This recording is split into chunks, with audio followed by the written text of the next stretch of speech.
Blog Talk Radio.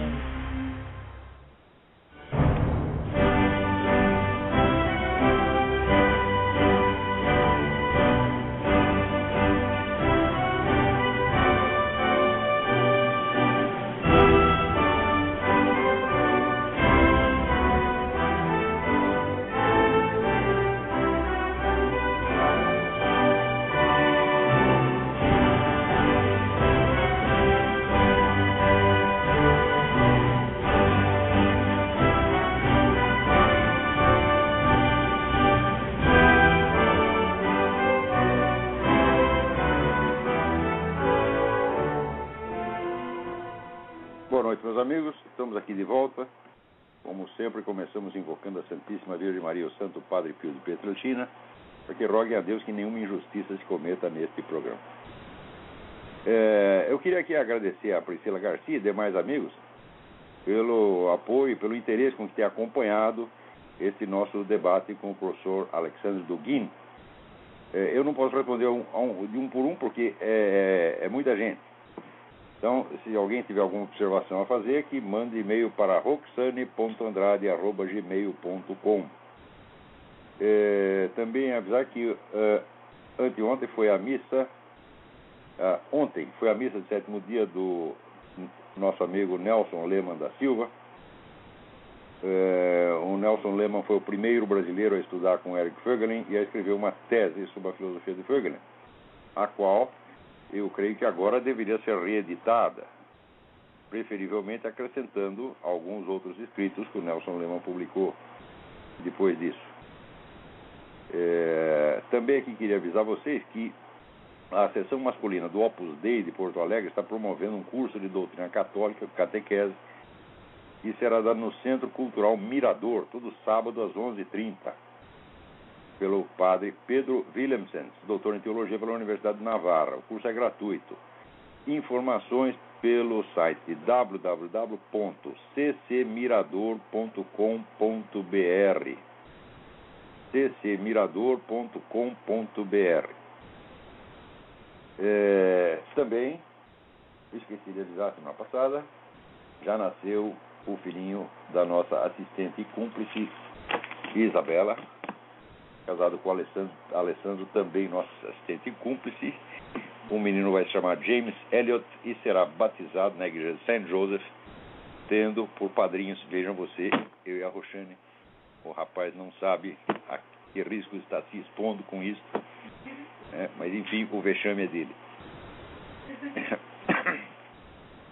Muito bem, aqui vamos começar com uma perguntinha aqui muito interessante. Tiago Brasil pergunta: gostaria de saber qual o real intuito da Globo em manter um programa sobre política de forma mais ou menos menos imparcial com um camarada de direita, que é o Diogo Mainardi, com liberdade para falar mal do PT, Lula e Cia. Bom, então, em primeiro lugar, o Diogo Mainardi não é direitista. O Diogo Mainardi é apenas antilulista. Que eu saiba, o Diogo Mainardi não tem nenhuma posição política geral. Ele não se define nem como de esquerda, nem como direita.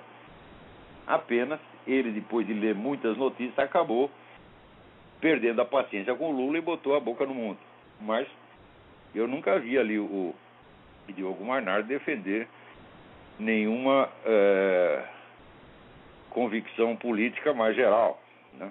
Tipo de regime que prefere, essas coisas todas. Nunca ele deu palpite sobre isso. O Diogo é um homem muito modesto e ele se atém aos fatos concernentes ao governo Lula. Esse em primeiro lugar. Em segundo lugar, para saber por que a Globo admite que o sujeito faça isso. Então, a resposta já foi dada pelo diretor de redação do Globo, o Luiz Garcia, no tempo em que ele me contratou para fazer uma coluna no Globo. Ele dizia: olha, nós já tínhamos esquerdistas em excesso e estava dando na vista. Então, decidimos botar um direitista lá para disfarçar um pouco. É exatamente o que estão fazendo ali. Ali no programa eles põem um direitista e 4 esquerdistas. De preferência para o sujeito servir de armazém de pancada. Quer dizer, fizeram a mesma coisa com o Paulo Francis e deram mal. Né? Porque o Paulo Francis acabou virando ele próprio o centro do programa. Mas daí, como o negócio estava fazendo sucesso, eles deixaram ficar. E além disso, o Paulo Francis era um sujeito que tinha, embora ele tivesse passado para a direita, ele tinha muita amizade com esse pessoal, todo mundo da esquerda. Eu não era uma pessoa mal vista no seu círculo de amigos, né? Então, aqui eu também queria comunicar que o governador do Alabama, Robert Bentley, mandou aos congressistas e senadores dos Estados Unidos uma carta a qual ele diz o seguinte: em março de 2010 tive o distinto privilégio de receber o ex-candidato presidencial venezuelano e renomado ativista dos direitos humanos Alejandro Penha Esclusa, quando ele viajava pelo Alabama. Durante esse tempo eu promovi uma resolução conjunta do Congresso do Alabama e o louvava pela sua corajosa atividade e suas ações como defensor da liberdade na América Latina. Essa resolução foi aprovada e o senhor Penha Esclusa fez um discurso para a sessão conjunta da legislatura do Alabama.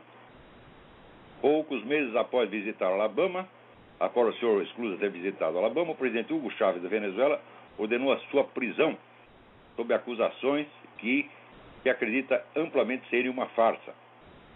Desde aquele tempo, ele esteve na cadeia e suas atividades de promoção da democracia foram interrompidas. Escrevi uma carta ao presidente Hugo Chávez em apoio do meu amigo Alejandro Penha Esclusa. Minha carta juntou-se a muitas outras de muitos países do mundo.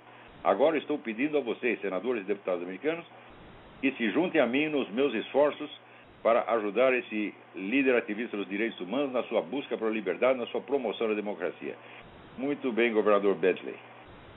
Eu tenho certeza que esta carta não cairá em ouvidos moucos. O Bentley é um homem muito respeitado nos altos círculos aqui. Então,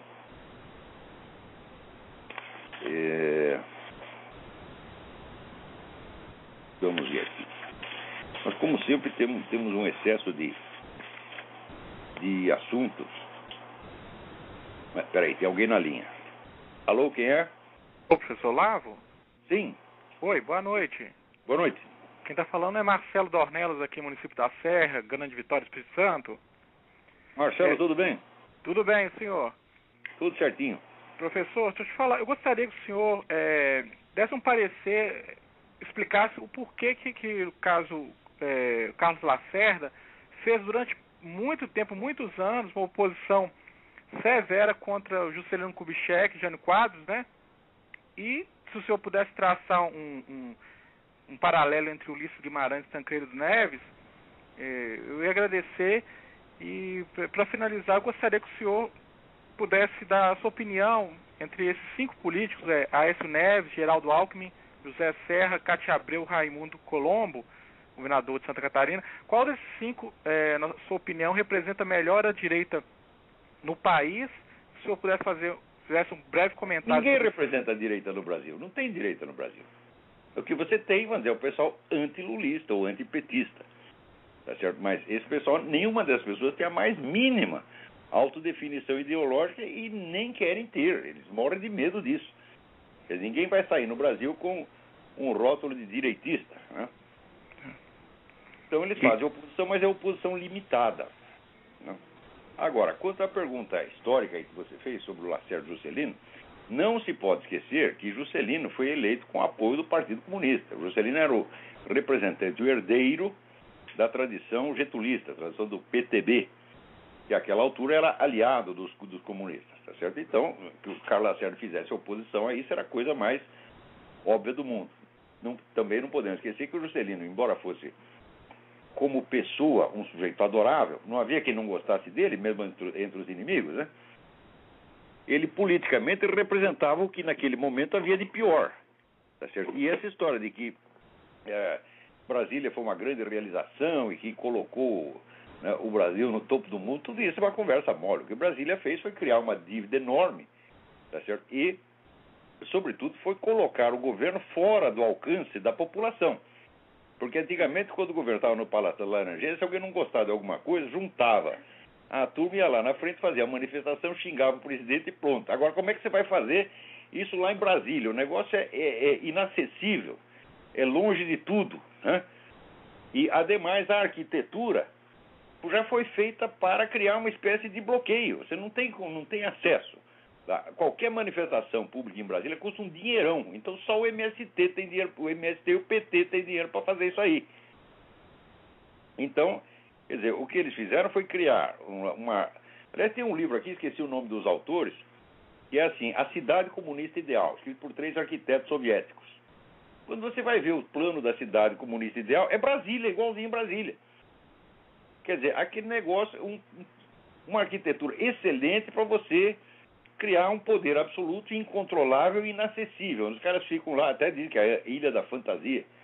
Se bem que a coisa também funciona ao contrário. Do mesmo modo que o povo não tem acesso a eles também não têm acesso ao povo, não ficam sabendo o que está se passando. Então podem dirigir o país, podem controlar o país desde aquela bolha de ilusões dentro da qual vivem. Eu me lembro quando era presidente o Zé Sarney, o meu falecido amigo Zé Carlos Bardavil, que era amigo de infância do Sarney, ia lá toda semana ver o presidente. Naquela altura, 99% do país estava querendo matar o Sarney, né? E o Sarney lá dentro da sua bolha, dentro da Ilha da Fantasia, com o cordão de puxa-saco em volta, se achando divino, maravilhoso. Ele dizia, meu amigo, eu sou o presidente mais popular desde Getúlio Vargas. O cara estava vivendo no mundo da lua, do mesmo modo que o Lula também viveu no mundo da lua, né? Enganado sobretudo por esses 82% de popularidade. Né? Quer dizer, como é que o sujeito pode ter 82% de popularidade, depois a candidata dele se elege? A Dilma se elegeu com 36% do eleitorado. Se você descontar os votos brancos e nulos, votos Zé Serra, etc., vai sobrar 36%. Né? Como é que tanta popularidade produziu depois um resultado tão pífio? Mas, de qualquer modo, para quem está lá dentro, né, é muito bom acreditar que você é popular, que todo mundo te ama, né? Isso te poupa muitos problemas. Você não precisa ter nenhum senso autocrítico e o seu amor próprio pode crescer até a demência, como cresceu o do Lula. E vai crescer, já está crescendo o da Dilma. Por quê? É aquele negócio que dizia o general Olímpio Mourão Filho. Você pega um idiota qualquer, um analfabeto, um vigarista, põe lá na presidência, no dia seguinte o cordão do puxa-saco faz ele sentir que ele é um gênio. Não está aí o Arnaldo Jabor dizendo que a Dilma é uma mulher cultíssima? Como? A mulher que não consegue lembrar o título do único livro que leu, e que ele disse que leu na semana passada, um livro de grande impacto. Quer dizer, o que é isso? A mulher é uma farsante. Agora, chegou lá, imediatamente a pessoa se transfigura. O brasileiro não pode ver um saco que ele se pendura, é uma coisa, é compulsivo, né? Não tinha aquela musiquinha, o cordão do puxa-saco cada vez aumenta mais, isso é profético, porra. Né? Daqui 3 meses está todo mundo com o saco cheio da mulher. Mas daí já não dá mais para se livrar dela. Perderam a chance na eleição. Se bem que eleger o Zé Serra também não era um grande negócio, né? Aqui tem uma pergunta muito importante, deixa eu achar aqui. Aqui, tá aqui. Ah, não, peraí. Aguenta a mão. Espera um pouquinho, tem um pouco de paciência.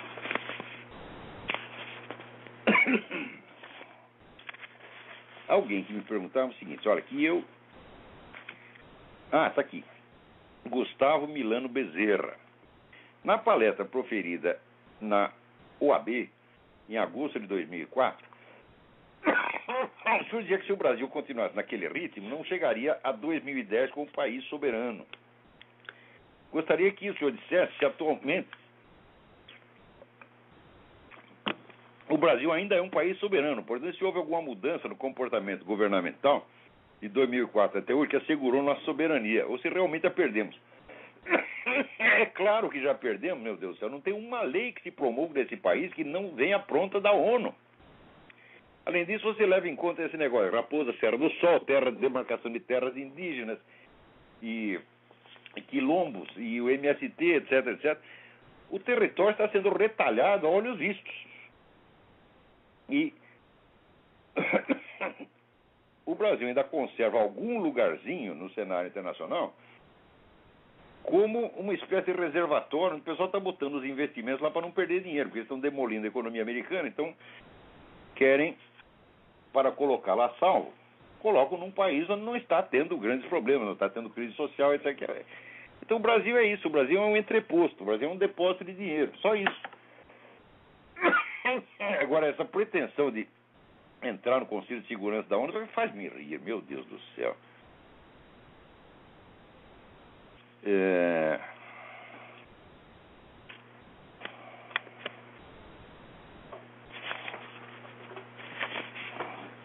Aqui, Luciano, gostaria que no próximo programa eu comentasse a queda do Emir Sader da presidência da Casa de Rui Barbosa, sua substituição por Vanderlei Guilherme dos Santos. Ora, entre o Emir Sader e o Vanderlei Guilherme dos Santos, existe uma diferença. Ora, a diferença não é nem de escala animal, é de escala ontológica, né?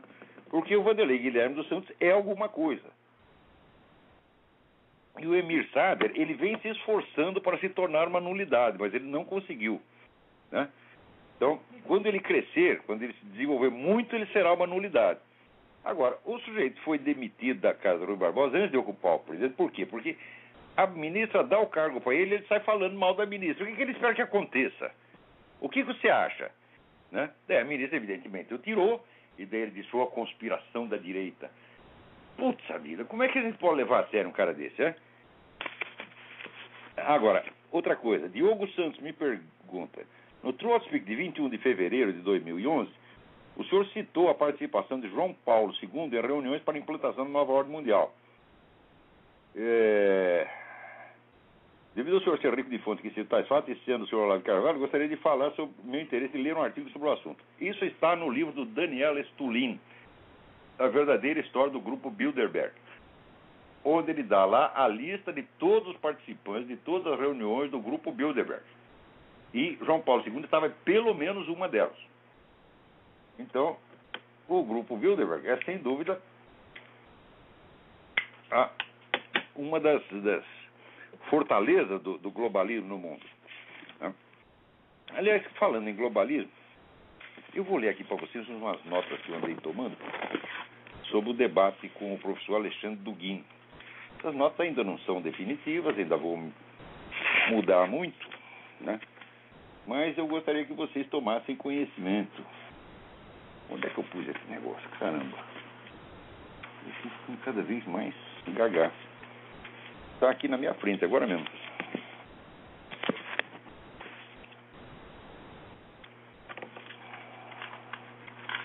Eita.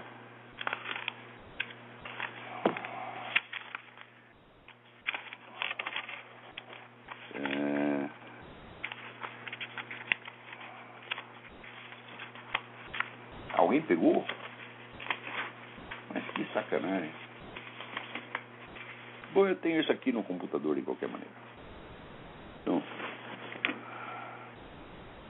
está aqui. A ciência política começou quando Aristóteles traçou a distinção entre o discurso dos agentes políticos e o do observador científico que tenta compreender o que eles estão fazendo. A coisa complicou-se formidavelmente nos tempos modernos, quando os agentes políticos se apropriaram da técnica do discurso científico e passaram a usá-la para seus próprios fins. Esses fins exigem que eles não descrevam exatamente o que se passa, mas criem um recorte destinado a produzir certas reações. Né?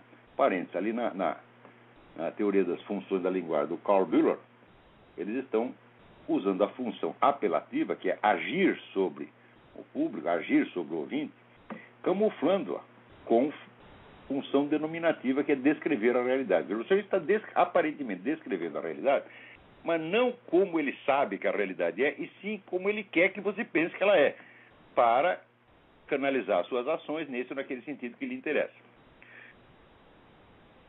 Ao mesmo tempo, os agentes precisam da ciência política genuína para ajudá-los a orientar-se na situação, de modo que acabam dizendo umas coisas para si próprios e outras para o seu público, às vezes misturando os dois níveis de discurso num quebra-cabeças que o observador científico pode ter alguma dificuldade de deslindar.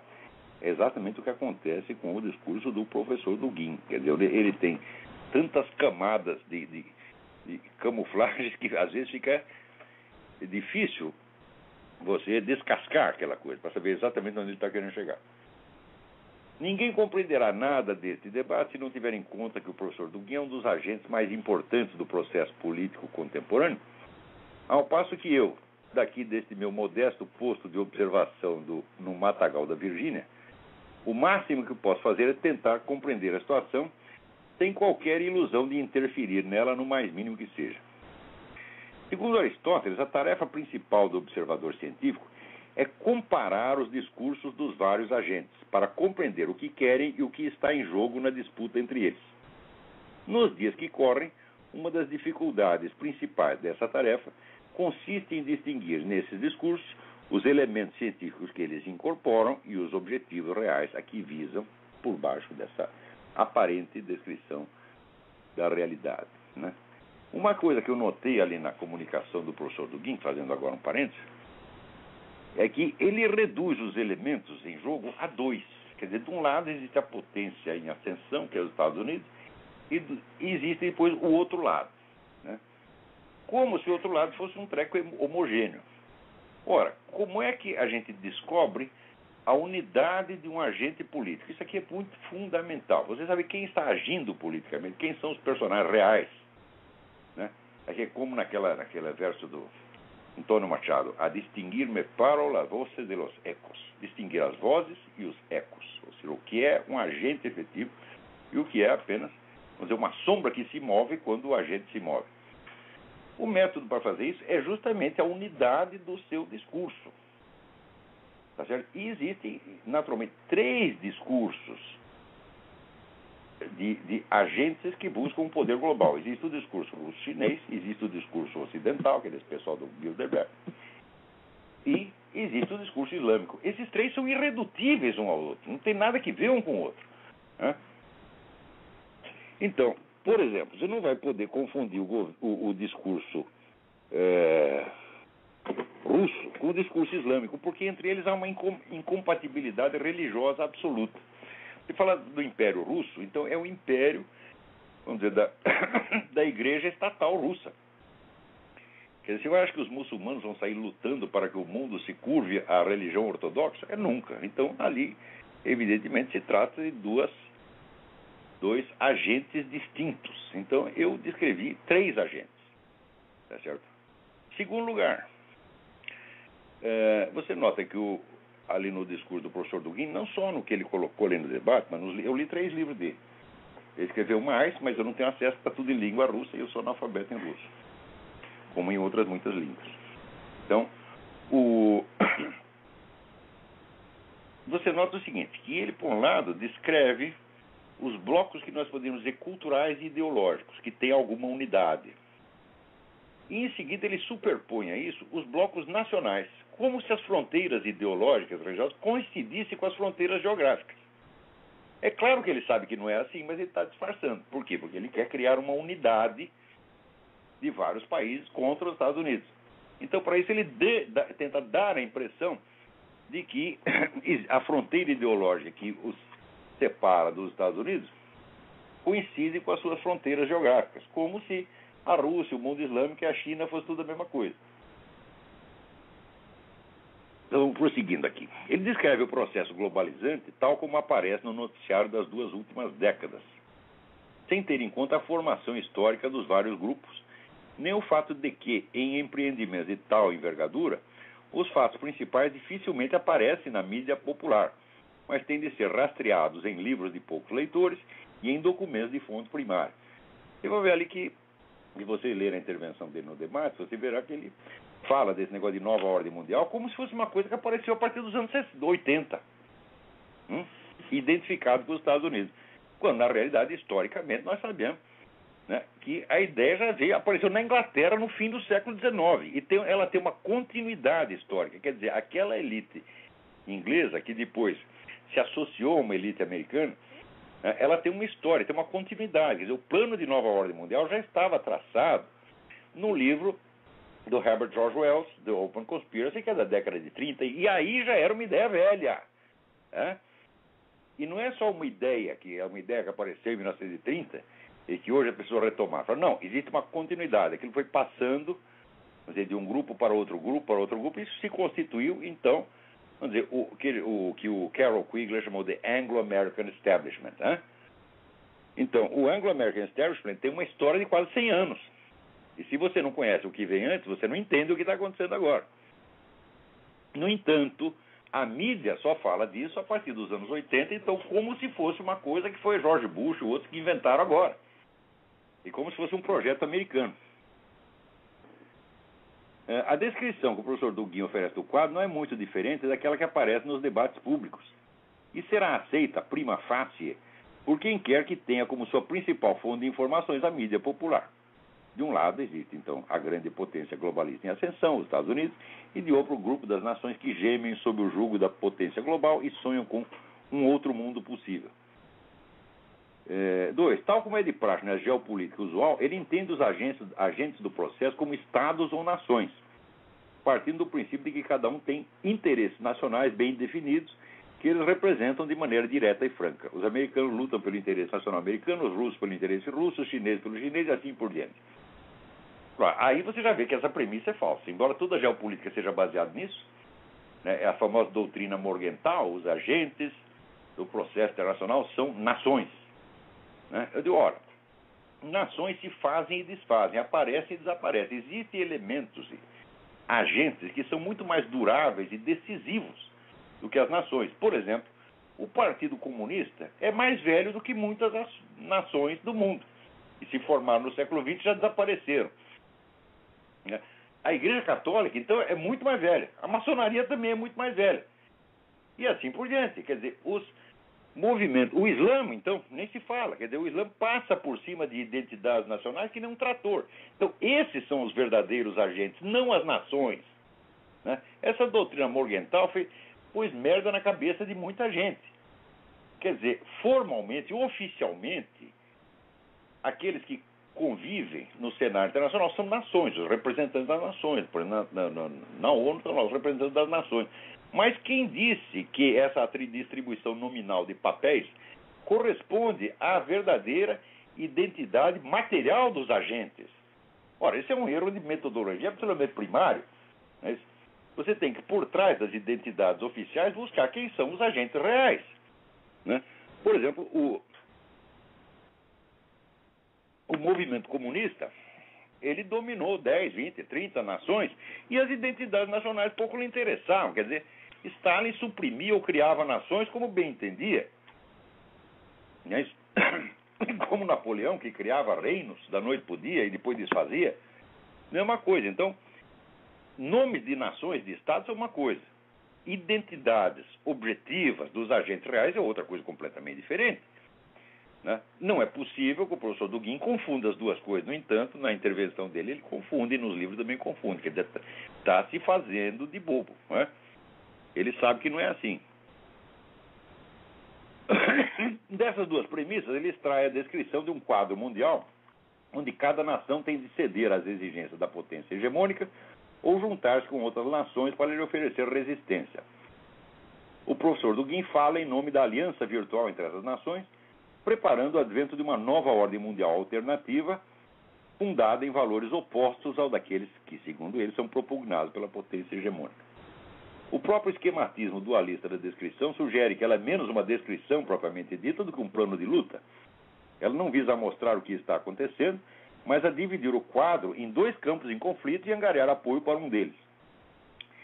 Desde o meu posto de observação, posso notar que, embora exerça um papel decisivo na formulação da política americana, a elite globalista nem corresponde ao Estado americano, nem muito menos aos interesses nacionais dos Estados Unidos.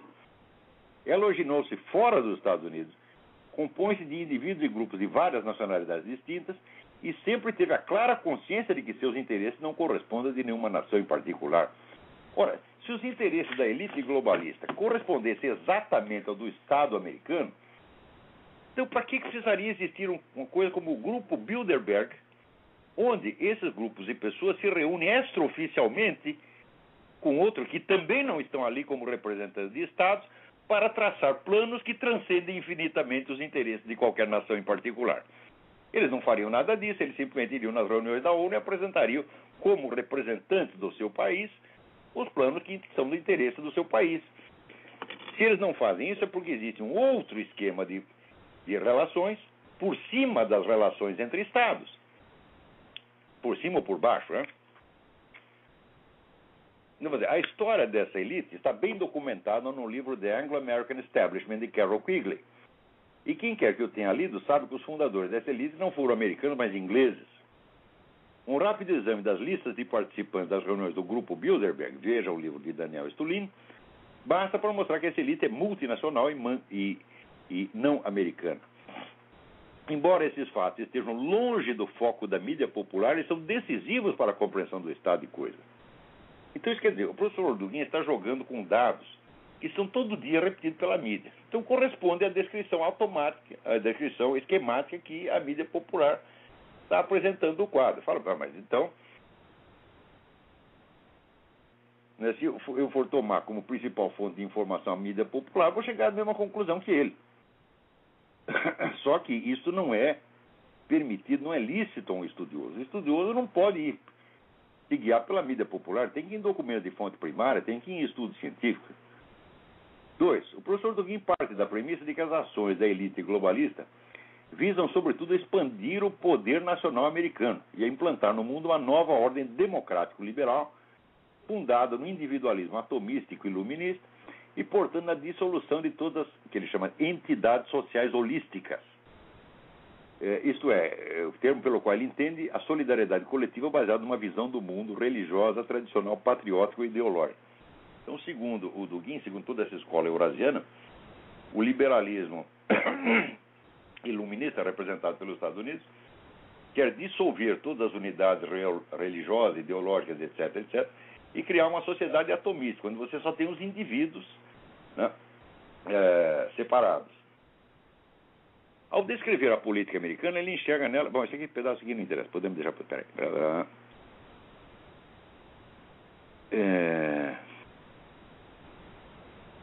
Com isso, ele falsifica por completo o conflito político americano, onde um dos lados, não se define primordialmente por quaisquer plano de política internacional, mas pela defesa dos mesmos valores que, segundo o professor Dugin, a política americana como um todo visa a destruir: religião, patriotismo, etc. A direita religiosa, que representa 50% do eleitorado americano, simplesmente desaparece do quadro, como se fosse uma entidade marginal, sem outra esperança que não a de integrar-se na estratégia eurasiana e contribuir alegremente para a construção do Império Russo sobre as ruínas do seu próprio país. A visão que o professor Dugin tem da política americana é mais ou menos a mesma que eu tinha em 1995, quando escrevia o último capítulo de O Jardim das Aflições. E é substancialmente a mesma que Antônio Negri, uma das fontes do professor Dugin, publicou 5 anos depois. Ele publicou em 2000, que é a Teoria do Império, dele, que era substancialmente igual à minha, com nuances de diferença, mas substancialmente a mesma. Desde que mudei para os Estados Unidos, fui descobrindo que a imagem dessa política na mídia internacional, na qual eu e Negri nos baseávamos, é apenas a da elite globalista e de seus concorrentes ou inimigos estrangeiros, não refletindo em nada o que se passa dentro do país. Fiz uma revisão severa dessas minhas concepções no vídeo que eu acabei de colocar lá no seminário. Terminei de colocar? Não, já coloquei faz várias semanas. Que está lá, apêndice ao Jardim das Aflições. De modo que eu não estou corrigindo o professor Dugin antes de ter me corrigido a mim mesmo. É falso, absolutamente falso, que a elite globalista tenha como objetivo desmantelar as entidades sociais holísticas. Isso é fundamental, gente.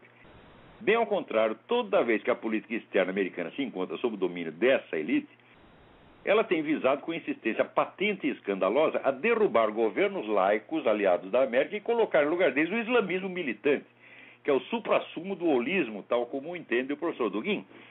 Assim ela fez no Irã, em Kosovo, no Iraque, no Egito, e está tentando fazer o mesmo em outros países do Oriente Médio.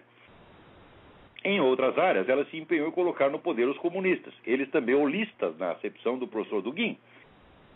Veja o meu artigo, que está lá no site do Inter-American, The Art of Strengthening One's Enemies, a arte de fortalecer os seus inimigos, né, onde eu mostro que a política do Departamento de Estado, já há quase meio século, e com uma interrupção na era Reagan, tem consistido exatamente em colocar no poder, e nos vários países do mundo, os piores inimigos dos Estados Unidos, cada um deles associado a uma concepção holística. Ou são muçulmanos, ou são comunistas. Né? A lista é imensa, e isso é uma coisa, vamos dizer, constante. Quer dizer, já tinha Nos anos 60 já tinha saído o livro do Stanton Evans, que é um estudioso formidável que tem aqui, chamado The Politics of Surrender, a política da rendição. Quer dizer, quando ele via esse pessoal, né, favorecendo a ascensão de inimigos dos Estados Unidos, ele achava que eles estavam fazendo isso por engano, né? Mas aí a famosa pergunta do John McCarthy: por que eles sempre se enganam contra nós e nunca se enganam a nosso favor? Então, passado esse tempo, já não se pode mais admitir a teoria do engano, a teoria da incompetência. Existe um objetivo claro, existe uma estratégia por trás disso, né? E essa estratégia está documentada no próprio livro do Carroll Quigley, Tragedy and Hope. Então, como é que se pode dizer, então, que a elite americana quer desmantelar, quer dissolver todos os blocos holísticos, quando é justamente esses blocos holísticos que ela tem colocado no poder no mundo, né? Mais ainda, como um dos virtuais centros de resistência à ordem democrático-liberal americana, o Dugin assinala a China. Ele diz: a China ainda pode oferecer muitos problemas para os Estados Unidos. Ele fala: bom, muito bem, mas quem foi que criou e patrocinou a transformação da China em grande potência? Foi exatamente a elite norte-americana.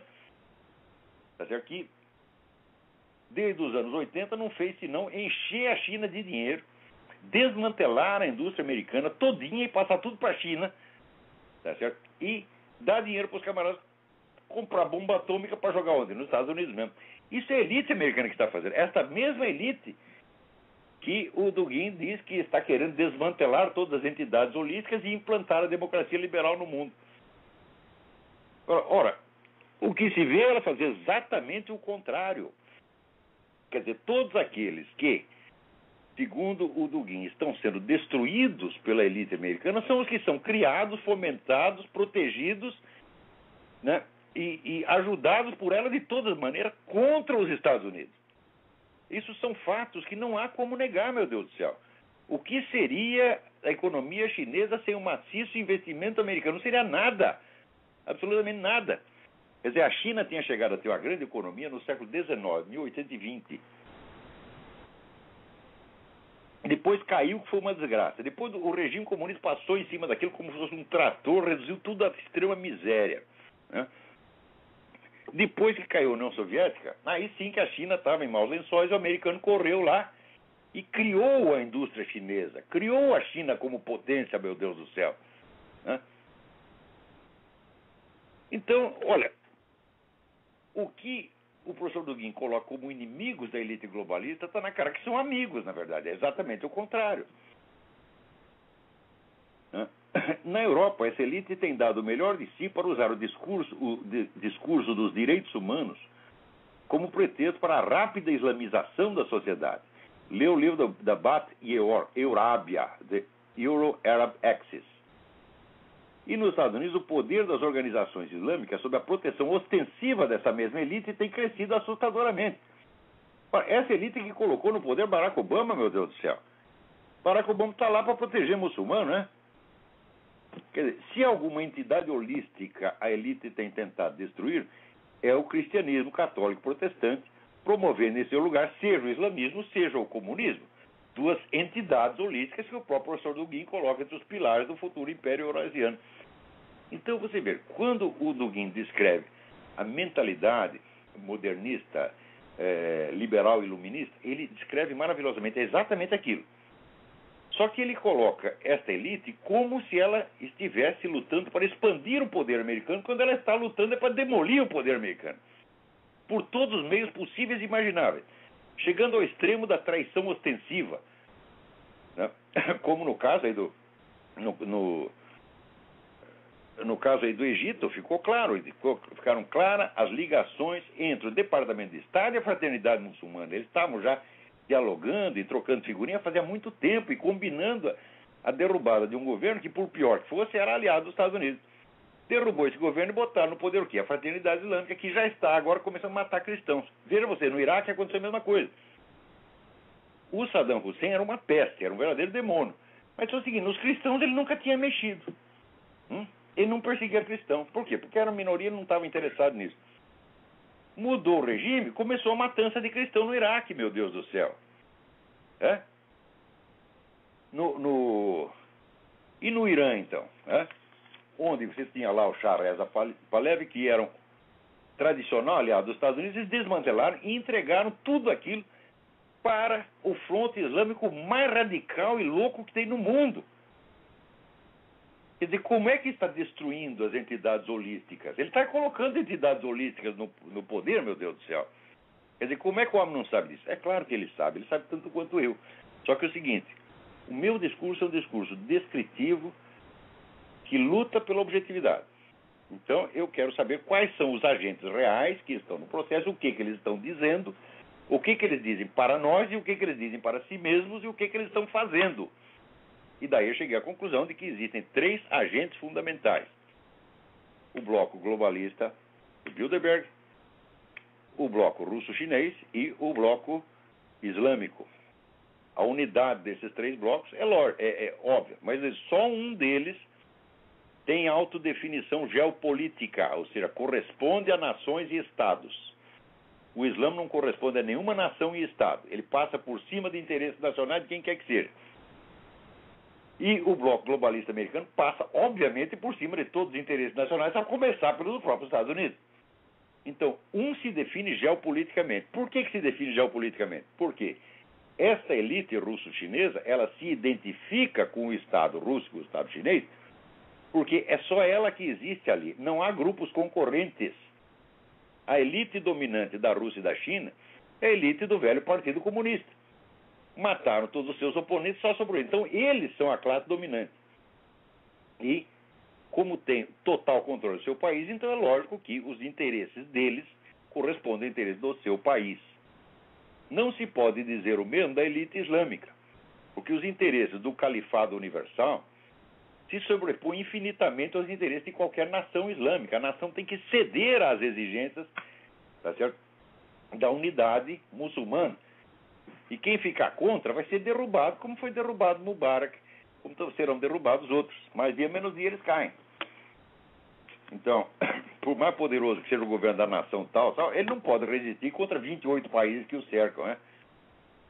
E contra a elite chamada anglo-americano, que é anglo-americano, germano, franco, italiano, etc, etc, etc, também está na cara que ela não defende os interesses de nação nenhuma, mas os interesses de um futuro governo mundial, se possível, né? Então, quer dizer, eu fiz isso porque eu quero realmente saber quem está agindo. Existem outros personagens em cena. Se você perguntar, bom, e os Estados Unidos? Os Estados Unidos, como nação e como Estado, não são agente no processo internacional. De maneira nenhuma. São terrenos em disputa. Só existe ação quando existe uma unidade de intenções. Vamos supor o seguinte, você está sentado e de repente lhe dá vontade de ir no banheiro cagar. Se você ficar dividido entre vou, não vou, vou, não vou, você não vai. Só quando você decide, agora eu vou mesmo. Então, até para você cagar, são unidade de intenções. Então, só existe uma ação quando você consegue delinear com documentos e com fatos uma unidade de intenções consciente no agente. Agora, que unidade de intenções pode ter o Estado americano que está dividido e está em disputa por 1001 facções diferentes? Então, é claro que o governo tem que agir, mas ele tem que fazer uma coisa para conta. Mas não existe uma ação global coerente dos Estados Unidos. Não, existem ações desencontradas refletindo os grupos que estão no poder no momento. Então, a política externa americana foi uma no tempo do Reagan, outra no tempo do Bush, outra no tempo do Clinton e a outra agora com o Obama. Então, não há uma unidade coerente de ações. Isso numa democracia é impossível, minha gente. Unidade de ação ao longo de 10, 30, 40 anos só é possível com uma ditadura que permaneça no poder e faça planos de 50, 60 anos. O cara que assume o poder aqui para ficar lá 4 anos, ele não sabe nem se ele vai ser reeleito na eleição seguinte. Então ele tem que fazer rapidamente o que tem de fazer. Claro que por trás existe uma elite, essa sim, de alta duração, e tem planos de longo prazo, mas ela não se identifica com o Estado. Quer dizer que se essa elite globalista dominasse o Estado completamente, como a elite russa domina a Rússia, a elite chinesa domina a China, então sim, você veria uma política coerente e constante dos Estados Unidos, sempre na defesa dos seus interesses, o que não acontece de maneira alguma. Então, quer dizer, os Estados Unidos, como nação e Estado, não são um agente no sentido em que são agentes aquelas três forças que eu descrevi no debate. A Igreja Católica também não é um agente, embora ocupe um espaço. Por quê? Porque ela também está dividida. Não há planos globais a que a Igreja Católica inteirinha sirva.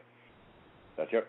A comunidade judaica, importantíssima, embora seja pequena, importantíssima. Ela é um agente nesse cenário? Não, porque ela também está dividida. Metade do judeu quer uma coisa, outra metade quer outra. Tá certo? Então, aqui nos Estados Unidos, tudo quanto é judeu é esquerdista. Quer dizer, quer que Israel se exploda. Tá certo? Você não pode dizer o mesmo dos judeus que vivem em Israel. Tá certo? Então, esses vários elementos, se você disser a maçonaria não é um agente, meu Deus do céu, porque existem facções, é um negócio, um saco de gato. Então, os únicos agentes no cenário internacional são esses que eu disse, esses três. Os outros são ou sombras ou são terrenos em disputa, são vítimas inermes do processo, mas não são verdadeiros agentes. E a identidade real dos agentes só coincide com identidades nacionais e com entidades estatais no caso da Rússia e da China. Por quê?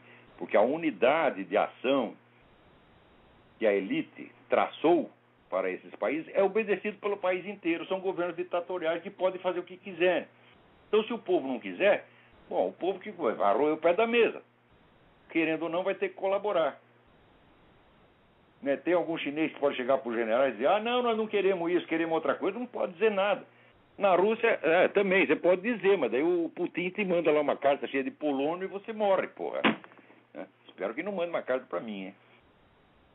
Também, se mandar, estou um pouco me lixando, já estou velho e não tenho a menor... Eu não tenho plano de viver nessa terra eternamente. Eu pretendo ir para algum lugar melhor. Né? Falando nisso, mudando de assunto, eu daqui umas semanas completarei 64 anos de existência e nessa mesma data completarei meio século de fumo, fumando 3 ou 4 maços de cigarro por dia e ainda estou esperando o infarto e o enfisema que o Dr. Drauzio Varela me prometeu. Eu vejo que era propaganda enganosa. Ele prometeu e não veio até agora, pô. Como é que vai ser? Todo mundo que eu conheço há 50 anos já teve... tive infarto, estou com 5 pontos de safena, etc, etc. Né? E eu estou aqui cinicamente... Né? E, aliás, outro dia eu decidi fazer uma continha. Eu peguei a lista dos países onde mais se consome cigarros, lista da ONU, hein? Onde mais se consome, e comparei com a lista dos países onde as pessoas vivem mais. Resultado: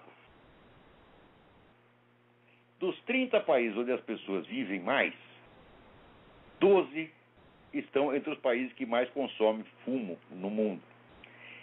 Agora, dos 70 países onde menos se fuma no mundo, não são 30, são 70. 70 países onde menos se fuma no mundo. Quantos estão entre os países de população que vivem mais? Nenhum. Nenhum único. Então pergunto eu não sou muito bom em matemática, tá certo? Mas vocês que são tão espertos, tá certo? Vocês que não cabularam aula, né? Como eu fazia no ginásio, né? Eu no ginásio foi muito bem quando estava ensinando álgebra. A hora que você começou a ensinar geometria, eu falei, eu não quero aprender isso. Mas eu não quero aprender. Então eu fugia da aula. E o que eu ia fazer? Ia para a biblioteca municipal, veja você, para estudar alguma coisa que prestasse, né? Então, vocês são bons de matemática, vocês podem fazer esse cálculo. Qual a probabilidade estatística de que uma coisa dessa aconteça? Quer dizer que se o fumo é um agente mortífero, tão terrível quanto se diz, qual é a possibilidade de que uma força causal tão imensa produza resultados tão nulos do ponto de vista da longevidade das populações? Faça o cálculo. Alguma coisa está errada. Não é isso? Então, Se disser, fumo da tosse, sim, dá forte da tosse para dar pigarro. Mas antigamente qualquer médico sabia. Chegava lá um sujeito tossindo, tempo era assim, chegava lá um sujeito tossindo, daí você fuma. Então não é nada, isso aí é fumo, tosse de cigarro. Acabou. Agora eles começam a confundir isso aí com câncer, com enfisema, com não sei o que mais, né? E antigamente tudo quanto é bar tinha lá uma escarradeira, porque sabia que os fumantes iam pigarro, né? Daí os médicos começaram a alertar, os caras não cuspiram mais, meu Deus do céu. Daí começaram tudo a ficar doente. Quando o fumo foi feito para você escarrar, seu burro. Qualquer índio sabe disso. As velhinhas do interior, tu sabe, ficar lá pitando da porta, daqui a pouco, cuspia no chão. Não é bonito, tá certo? Mas isso lhes fazia bem, pro índio também. Agora, você fuma e engole essa coisa toda, aí não dá, né, meu filho? Né? Então, agora, também a Forces.org publicou a lista das 40 pessoas mais velhas do mundo. 40 pessoas mais velhas do mundo. Todas tinham fumado ou até o último dia ou até a idade avançada. Tinha lá um sujeito de 103 anos que aos 102 largou porque achou que estava fazendo mal. Né? E tinha a velhinha, dona Janete Calment, uma velhinha francesa que já estava com 120 anos, parecia lá com cigarro, né, na última semana de vida, puf, puf, puf. E tinha aquele maravilhoso cidadão, Daniel Ellingham, que foi veterano da Primeira Guerra, e que aos 110 anos ele foi entrevistado e perguntaram, ele morreu com 113. Então com 110, 111, perguntaram para ele qual é o segredo da sua longevidade. Ele disse, uísque, fumo e mulheres fogosas. Tá certo? Então, quer dizer, o sujeito viveu na maior esbórnia, tá entendendo? E você olhar a cara dele com 113 anos, ele parecia mais saudável do que o Dr. Drauzio Varela. Então, alguma coisa errada tem nisso. O que tem de errado? Tem de errado é o seguinte, é que essa elite globalista, uma das principais fontes do poder político, publicitário e financeiro é a indústria farmacêutica, que aqui nos Estados Unidos é praticamente monopolizada pelos Rockefeller, que são os inventores da elite globalista dos Estados Unidos. Né? Começou na Europa, começou com Rothschild e outros, mas quando passou o negócio aqui para os Estados Unidos, são os Rockefeller que foram os primeirão, eles são os Rothschild da América, né? E são os donos da indústria farmacêutica. E eles mesmo promovem essa campanha para liberalização de drogas. Então é claro que existe um plano de mudança do vício da humanidade. É isso? Então, a quantidade de dinheiro que a indústria farmacêutica está pondo nisso transcende infinitamente a totalidade da propaganda de cigarro. Todo mundo fala, o lobby da indústria de cigarro. Escuta, o lobby da indústria de cigarro, comparado com o Rockefeller, né, é a mesma coisa que eu comparado com o Eike Batista, tá entendendo? Ou com o homem do Banco Itaú, com o meu Charaz, o Lavo Setúbal, né? É mais ou menos essa a proporção. Então, por que ninguém fala do lobby da indústria de fumo? Outro dia também saiu na Forces, então, pela primeira vez, um estudo sobre, né, o montão de dinheiro com que a indústria farmacêutica está subsidiando essas campanhas contra o fumo e pela liberação das drogas pesadas. Então, daqui a pouco vocês não vão fumar mais, vocês vão tudo usar cocaína. Né? Ora, a cocaína é um instrumento de controle social formidável. Já se provou isso na Holanda. Na Holanda, 30% da população está inutilizada pelo fumo. Então, é uma gente sem força de vontade, sem capacidade, inteiramente dócil a qualquer coisa que o governo queira fazer. Porque se ele encher o saco do governo, não te dando mais só cocaína, agora você está ferrado, porra. E assim vai ser no mundo. E esse é um dos planos dessa gente. Então, peraí, tem alguém na linha. Vamos ver se dá tempo. Alô? Alô, é Rodolfo de Petrópolis? Rodolfo, tudo bem? Tudo bem, eu queria aproveitar o lançamento do livro O Enigma Quântico para fazer uma pergunta sobre a capacidade das partículas atômicas estarem em vários lugares ao mesmo tempo. Eu queria saber se o senhor já ouviu falar de uma teoria que pretende explicar esse fenômeno, dizendo que existem realidades alternativas em universos paralelos. Ah, sim, é uma das hipóteses. Os caras... Ora, é o seguinte, a teoria quântica é a teoria mais comprovada do universo. Já testaram bilhões de vezes. E eles veem que certas coisas acontecem. E nisso constitui a teoria quântica. Eles dizem, olha, tais coisas acontecem. Agora, a explicação disso, eles não têm nenhuma. 0,0000000. Então começa a dar tratos à bola. Físico, você sabe que é um sujeito assim, que é muito bem treinado os elementos técnicos da sua ciência, mas em geral, eles têm muita merda na cabeça, fantasiam demais, pô. Então você começa a inventar esse negócio do universo paralelo, etc. É por isso que o professor Wolfgang Schmidt, que tem a cabeça no lugar, ele está propondo uma explicação muito mais razoável, que é justamente baseada, né, na teoria de Santo Tomás de Aquino da matéria secunda, uma coisa muito mais razoável, né? Não precisa apelar para a fantasia, não precisa do universo paralelo, né? Então, por exemplo, nós aqui nesse momento, nós estamos lá no universo paralelo comendo todas as mulheres do universo paralelo. Você viu alguma? Eu não vi nenhuma. Né? Não. Então, no universo paralelo, a Dilma é uma pessoa cultíssima. Ela leu toda a biblioteca de Alexandria, a biblioteca do Congresso, tá certo? E já está partindo para outras bibliotecas, porque já cansou daquilo. Isso é no universo paralelo. Né? No universo paralelo, o Lula é bonito. Ele é lindo, rapaz. Né? É só no universo paralelo. Então é isso aí. Falando em universo paralelo, eu acho que não há mais tempo de falar mais nada aqui. Peraí, tem uma pessoa na linha. Faça a pergunta rapidinho, porque vai acabar. Alô? Alô? Sim. Senhor Olavo, eu queria perguntar se você conhece o cientista Bob Monroe.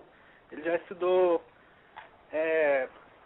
a consciência extracorpórea aí. Se o senhor conhece, Como é o nome dele? Você pode soletrar, por favor? B-O-B-M-O-N-R-O-E.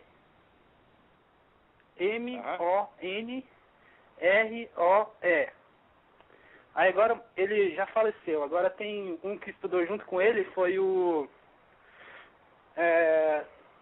Bom, agora eu esqueci. Mas depois, quando eu lembrar, eu ligo novamente. Olha, eu não me lembro do nome, mas aqui tem muita gente muito séria estudando isso. Outro dia mesmo veio um documentário, The Evidence of Heaven, muitíssimo bem feito, muito sério. E saíram 2 livros sobre o caso de crianças que estiveram em estado de morte clínica e que contaram coisas que elas jamais poderiam saber. Por exemplo, um garoto de 4 anos, né? Ele tinha uma irmã, mas daí depois que ele voltou daquele estado, ele falou, eu fiquei conversando com a minha outra irmãzinha. Daí a mãe, mas que irmãzinha? Você só tem uma? Ele disse, não, aquela que morreu na sua barriga, anos antes, né? A mãe tinha tido um aborto espontâneo. Ele disse, encontrei ela. Depois, como é o nome dela? Daí ele ainda falou, não, ela não tem nome não. Vocês não chegaram a dar nome para ela. Olavo. Que coisa extraordinária, né? Pois é, eu lembrei aqui, Thomas Campbell. Ele escreveu um livro chamado My Big Toe. T-H-O... Como é que chama? Não entendi. Alô? Diga. T-H-O-M-A-S-C-A-M-P-B-E-L-L. Thomas Campbell.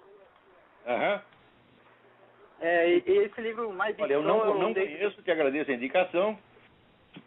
Eu dei dando uma olhada, e depois se você dá uma olhada, eu não se você vê aí, se é algum conteúdo ideológico, gnóstico, olha, etc. Mas falando nisso, eu recomendo então, esses 2 livros. Um é o Todd Burpo, B-U-R-P-O, que chama Heaven is for Real, é a história do menininho de 4 anos.